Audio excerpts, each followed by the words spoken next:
We should add that this consciousness of consciousness, except in the case of reflective consciousness, which we shall dwell on later, is not positional, which is to say that consciousness is not for itself its own object.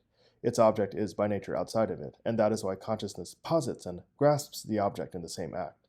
Consciousness knows itself only as absolute inwardness. We shall call such a consciousness in the first degree, or unreflected consciousness.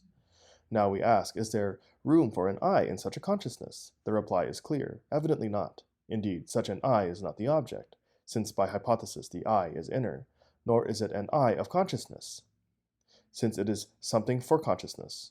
But it is not a translucent quality of consciousness, but would be in some way an inhabitant. In fact, however formal, however abstract one may suppose it to be, the I, with its personality, would be a sort of center of opacity.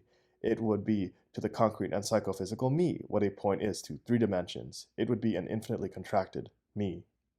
Thus, if one introduces this opacity into consciousness, one thereby destroys the fruitful definition cited earlier. One congeals consciousness, one darkens it.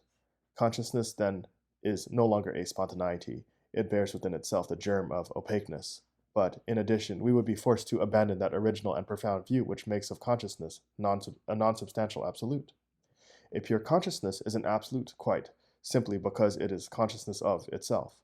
It remains therefore a phenomenon in the very special sense in which to be and to appear are one. It is all lightness, all translucence. This is what differentiates the cogito of Husserl from the Cartesian cogito. But if the I were a necessary structure of consciousness, this opaque I would at once be raised to the rank of an absolute. We would then be in the presence of a monad.